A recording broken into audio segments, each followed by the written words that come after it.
On this episode of Cape Media News, business before hours, affordable housing in Chatham, and a legislative update from State Senator Julian Cyr. These stories and more tonight on Cape Media News.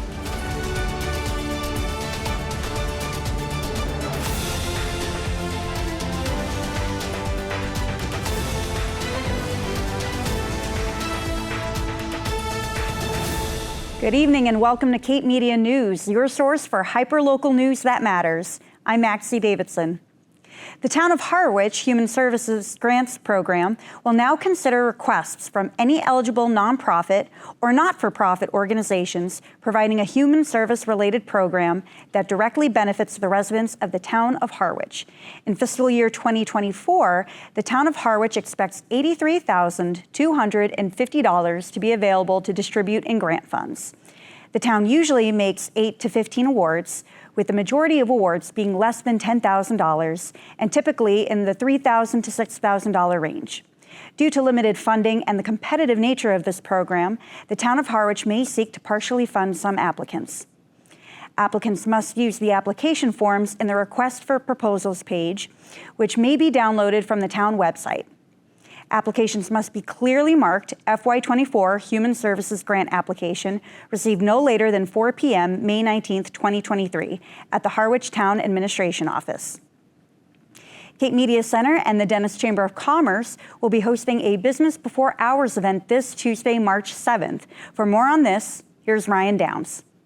The Cape Media Center is opening its doors extra early Tuesday, March 7th. In partnership with the Dennis Chamber of Commerce, beginning at 7:30 a.m. and running till 9 a.m., there will be a business before hours. I always love to have new people into the media center, as well as those that already know us. And we're going to provide a great networking event where you can meet new and old friends and make some business connections. And don't worry, we're going to have muffins and coffee too. There's no charge for members and their guests. It's a completely free event, but registration is required. If you'd like to register for the event, feel free to email me, kate@capemedia.org. Come and mingle over coffee and breakfast pastries from Wolfie's Bakery. In addition to all that, there will also be tours given of our fantastic media center, as well as some unique door prizes. Well, I feel that we're a real hidden gem here, and not only for the folks that live in Dennis, but in the entire Mid-Cape area. And for a very inexpensive amount of money, $30 for an individual, we have the tools, the training, and the transmission for people to become their own movie stars. The Cape Media Center is located at 17 Shad Hole Road in Dennisport. For registration and more information on this event, you can head to dennischamber.com. For Cape Media News, I'm Ryan Downs.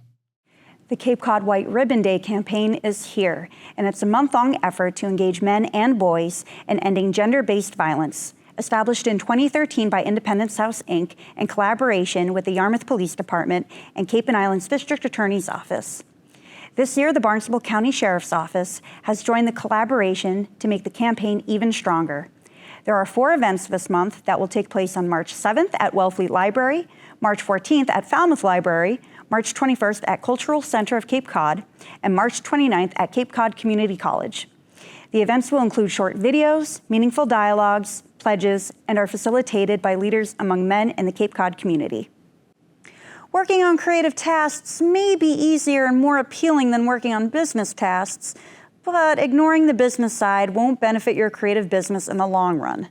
That's why the 204 will be hosting the Art of Doing Business as a Creative Workshop this month on March 14th. The workshop is tailored to provide the foundation you need to start, stabilize, and grow your creative business. Expert panelists will provide information on business basics, including for seasonal operations, branding, social media, selling your work, and much more. Invest in yourself as a creative business and sign up today.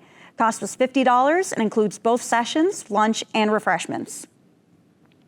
The recent installation of a new street light on Station Ave in front of the DY Intermediate Middle School was intended to improve safety and traffic flow in the area.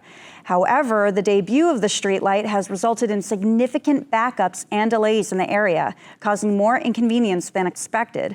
For more on this, here's Ryan Thompson. In a move aimed at enhancing road safety and improving traffic flow, a new streetlight has been introduced on Station Ave in front of the recently opened DY Intermediate Middle School. However, the debut on this traffic light seems to have caused more of an inconvenience than expected. The new streetlight was officially unveiled on Monday morning amidst much fanfare and anticipation. According to local authorities, the light is equipped with advanced sensors and signal systems that are designed to regulate traffic flow and reduce the risk of accidents. The light is also expected to make it safer and more convenient for students, parents, and faculty to navigate the busy roadways around the school. Despite these promising features, the initial rollout of the streetlight seems to have hit a few snags. Eyewitnesses report that the light caused significant delays and disruptions to traffic, with cars backed up all the way to the highway exit. Despite the initial setback, many locals are hopeful that the new streetlight will ultimately prove to be a positive addition to the community. For the police department, this is a priority. But I think it's also a priority for the whole town to just put a traffic light in. It's going to have a lot more impact than just the one school. With its state-of-the-art technology and commitment to safety, the light is expected to make a significant impact on the busy roadways around the DY Intermediate Middle School and beyond. For Cape Media News, I'm Ryan Thompson. Coming up after the break, Chatham Select Board adds an affordable housing option to the town warrant. Stay tuned.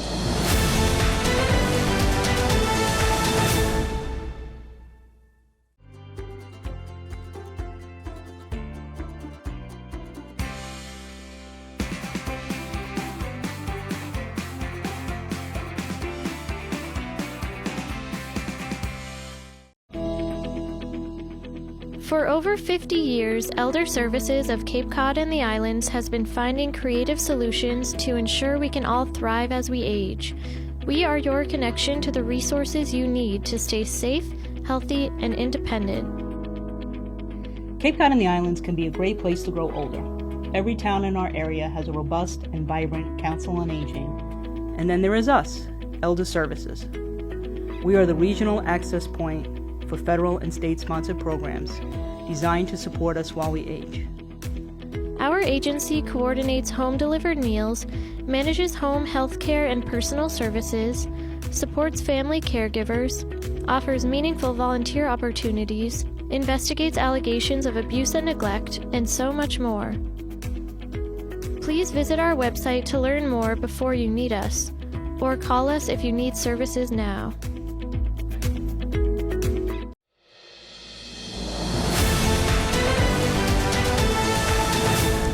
The Chatham Select Board has proposed converting the current Center for Active Living into affordable housing upon completion of the new facility at 1610 Main Street. News Director Mitch Sock has more. Last month, I spoke with Chatham Selectman Mike Schell about the Center for Active Living's proposal for a new facility at 1610 Main Street. The board has since approved the new location and added it to the warrant for the annual town meeting this spring. In addition to seeking approval for the new location, the Select Board has proposed converting the current Center for Active Living site into affordable housing. In simple terms, the concept here is that the town meeting have the opportunity to, in essence, approve the construction of a new Center for Active Living at 1610 Main Street, and at the same time, by reason thereof, create the opportunity to also vote, but as a kind of a companion article, to convert the current location, 193 Stony Hill, into affordable housing. And this is a 2-for-1. With all members of the board speaking favorably of the proposal, Chair Jeffrey Dykins added his comments. I'm totally in favor. I think that should the 1610 be approved for the Center for Active Living, and this article would pass as well. I think it's a home run in terms of a win-win for both our seniors and our workforce, our worker bees, if you will, and folks that need affordable and attainable housing. Mr. Schell added some additional benefits before putting the proposal to a vote. There is a cost-saving opportunity here. We can't put a number on it. We can't do anything really other than conceptualize it, but at least as a concept, it is real. You start with a building that's in existence, with a foundation that obviously subject to engineering reviews and so forth, but is in place. You're starting with a cost-saving opportunity that's also significant. With unanimous approval from the board, the residents of Chatham will be able to vote on the proposal, pending a favorable vote on the new location. For Cape Media News, I'm Mitch Sock. The 18th annual Cape Cod St. Patrick's Day Parade will be held Saturday, March 11th, 2023. The event kicks off at 11 a.m. and covers 2 miles of Yarmouth's Route 28 from Bass River Sports World to the Yarmouth Recreation Department. In years past, the parade's Grand Marshal has been nothing short of spectacular. Last year, the position was held by Commander Billy J. Farrell of the USS Constitution. Some other former Grand Marshals include Boston Bruins legend Bobby Orr, Irish Mickey Ward, the Gold Glove boxer, the Mad Fisherman Charlie Moore, American Idol star Siobhan Magnus, and former Boston Mayor Ray Flynn. This year's Grand Marshal is none other than former State Representative Tim Whalen.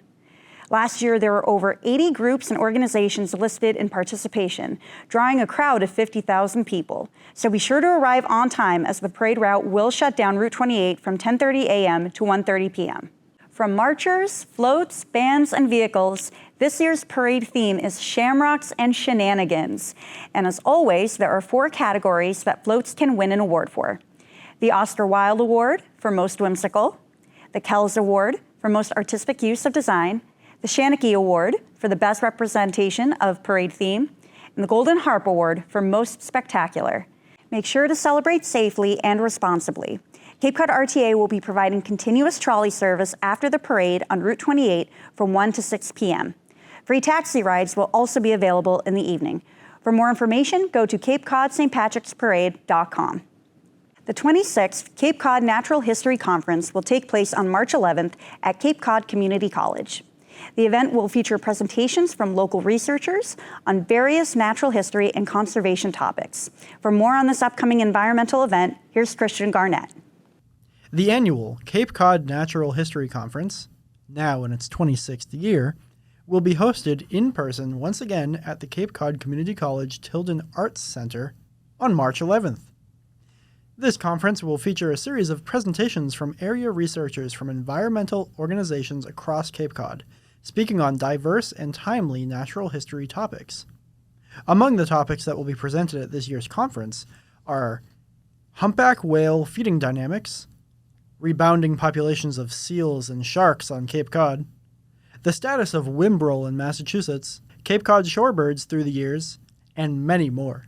Current college students may attend the conference at a discounted rate, and in a fitting environmental decision, all guests are encouraged to bring their own mug for the event's provided coffee to help cut down on waste.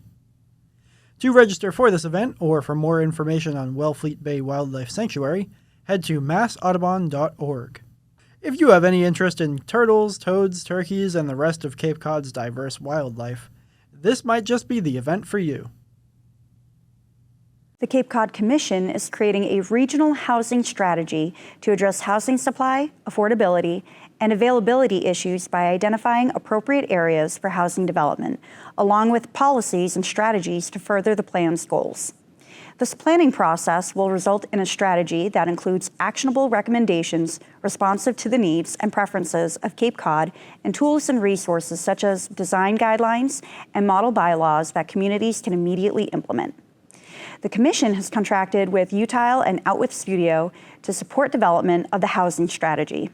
They will work with Commission staff to complete a regional zoning analysis, develop residential design guidelines, issue a visual preference survey, and complete research on financing mechanisms and potential regional affordable housing entities. In December 2022, Cape Cod Commission staff began a series of municipal meetings to better understand local housing priorities and goals. During the meetings, Commission staff shared housing, economic, and demographic data and engaged in discussions on existing challenges, efforts, resources, and support needed. Staff has also compiled a housing typology outlining the various types of homes in the region. Housing profiles developed by Commission staff for each Cape Cod town and the region are under development, and the results of a housing suitability analysis will soon be available. The process will continue through the spring and summer, with a draft strategy expected in summer 2023. The Cape and Islands Veterans Outreach Center is offering transportation of veterans with a true need and no vehicle of their own by appointment with 48 hours, 2 business days, notice given. The veteran will be required to produce a copy of their DD 214 form. Transportation will include to local grocery stores, Bourne National Cemetery, labs for blood work, validated medical appointments, including local MD appointments on Cape Cod, as well as to the Providence VA and its affiliates. To learn more about the programs offered by Cape and Islands Veterans Outreach Center, please visit their website, capeveterans.com/programs. The Cape has gained plenty of new residents from out of state over the past few years. And to inform them about safe driving during Cape Cod winters, Christian Garnett spoke with motorism expert Mark Shieldrop. I'm Christian Garnett, and I'm here today with Mark Shieldrop, a spokesperson for AAA Northeast. Thanks for having me. I invited you here today to ask you for snow driving tips, winter driving tips, really, and what to do if you lose control of your car in the ice. We recently spoke to a realtor who talked a lot about new Cape Cod residents and the changes that they would expect moving to Cape Cod and what to look for housing. But something that came to me was that a lot of those people might be moving here from out of state, such as myself, and I have no winter driving experience, or at least I didn't before moving here. I thought it would be fun, well, not fun, but informative to do a piece where I talk to a professional about snow driving tips for people like myself and other new Cape Cod residents. Well, thanks for having me again, and I appreciate the topic. It's certainly a topic that comes up every year. When we drive on the snow, my best advice, and really the number one thing to keep in mind, is you have to adjust your driving habits and you have to drive differently. And that just really boils down to slowing down. Oftentimes, other drivers can be a good indicator of how fast you should be driving. So if other cars are moving along at a relatively low speed, you want to get behind those folks and keep a very, significant following distance. You generally want to go with the flow of traffic and kind of model your behavior after other folks. The other tip is when you're driving in the winter, we want to increase that following distance anywhere from 8 to maybe even 10 seconds. Many of these collisions that we see could be completely prevented if people just increase the following distance. The other thing that folks need to consider when they're driving in the snow is that ice is extremely treacherous. It's even a different animal than snow. And the problem with ice is that it's not often visible. So you could be driving along and hit a patch of black ice and not realize it, and you could lose control, especially at higher speeds. Bridges freeze often long before a regular roadway.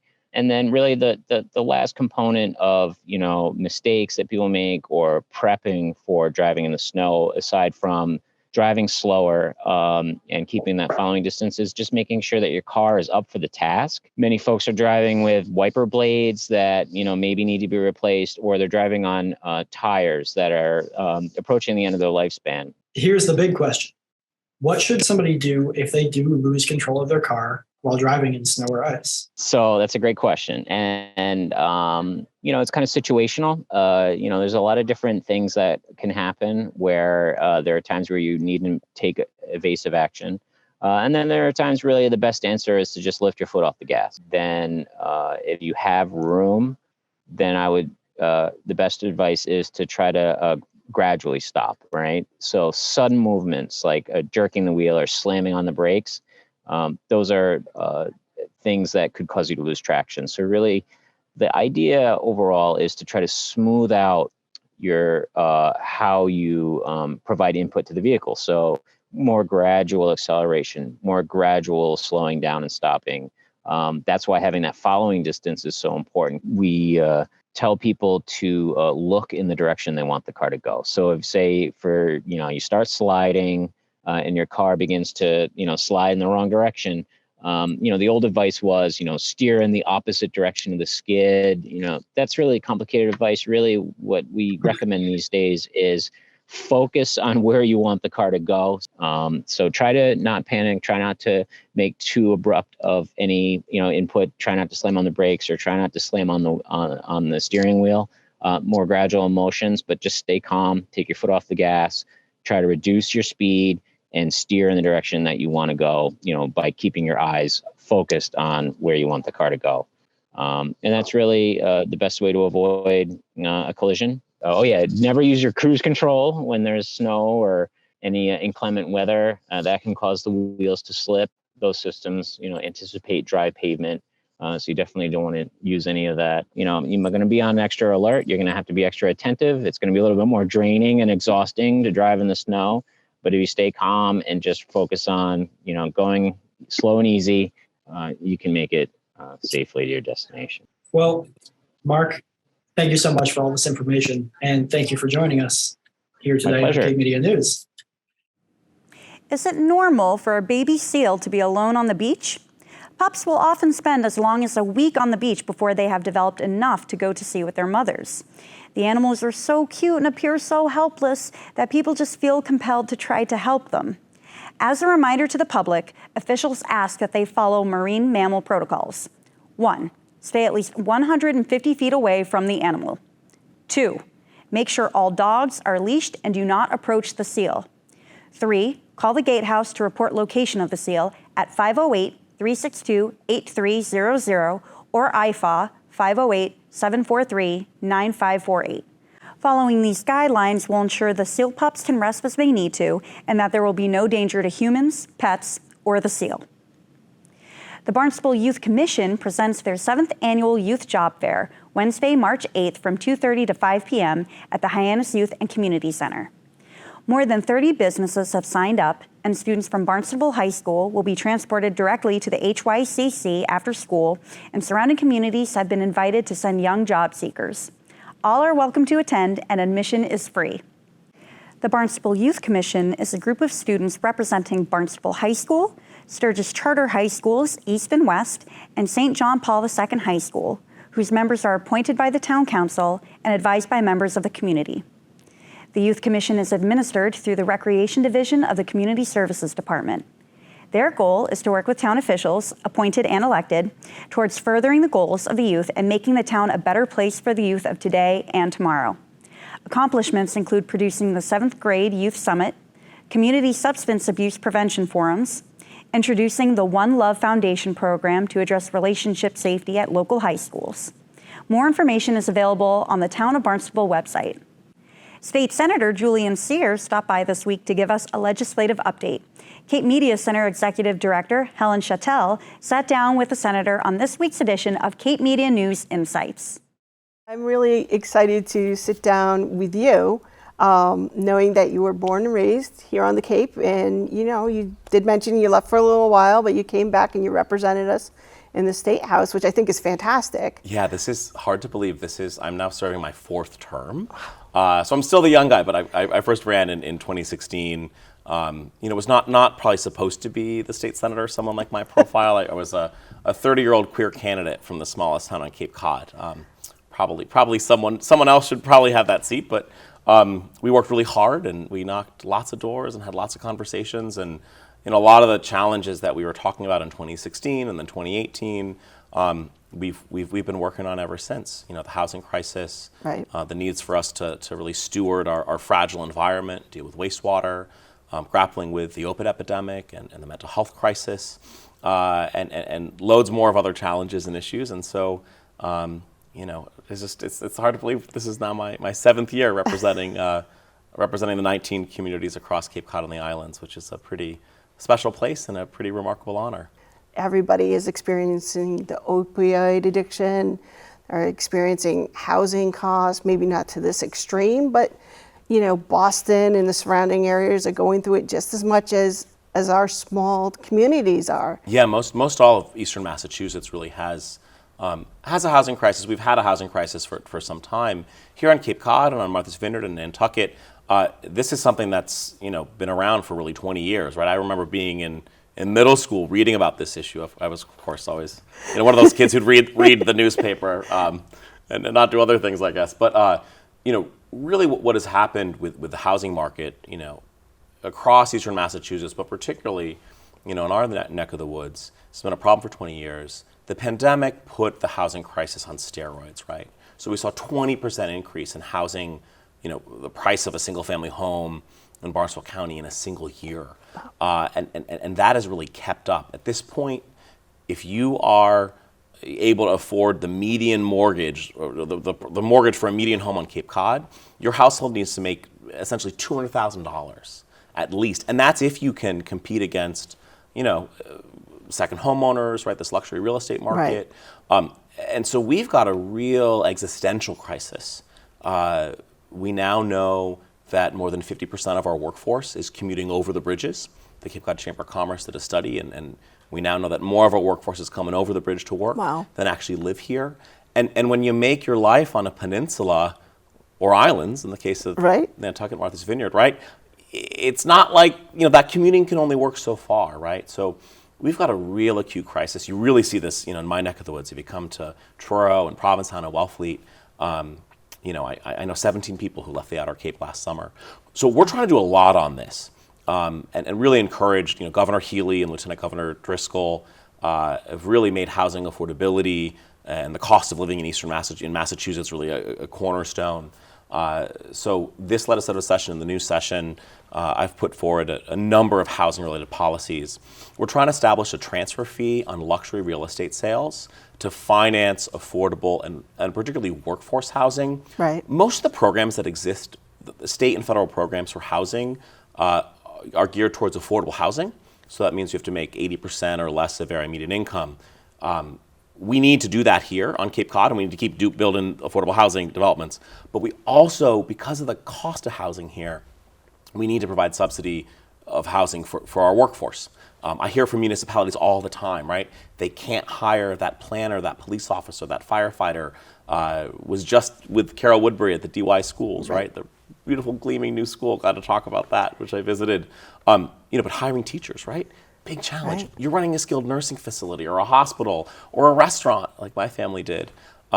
Workforce has become the crisis. So a transfer fee on luxury real estate, basically home sales over $2 million, say, having a transfer fee on that you could then use to fund both affordable housing and that workforce housing that we don't have a good revenue stream, right, to make that happen. We're also looking to, we have a myriad of other kind of policies we're trying to advance, allow communities to buy deed restrictions on homes to keep them year round, allow communities to have right of first refusal on foreclosed homes, have a little more assistance from the state in helping communities develop workforce housing. So housing. I will say that, hopefully we'll do some big things on Beacon Hill this session on housing, but most decisions on land use and zoning are made at the local level, right? They're made at town meeting, they're made by the town council. So this is why it's really important that viewers who care about this issue, and every Cape Codder should care about this issue, right? Absolutely. Because if you need help, you got a loved one at home who needs help, basic medical services maybe, or maybe you're a parent who has a child with developmental disabilities, and they're living in a program here, and they're hoping to stay on Cape Cod, or you hope you're able to just go out to dinner on a Monday night.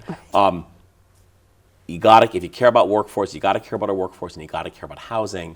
But we need to remind folks that so many of these decisions are at the local level. So tell your select board members and planning boards and zoning boards that we need to get really aggressive on building the housing that we need here, on redevelopment in our existing downtowns, and then also increasingly, I think, preserving housing, right? Finding ways to make sure that housing is available for year-round working people, like you and everyone who works here.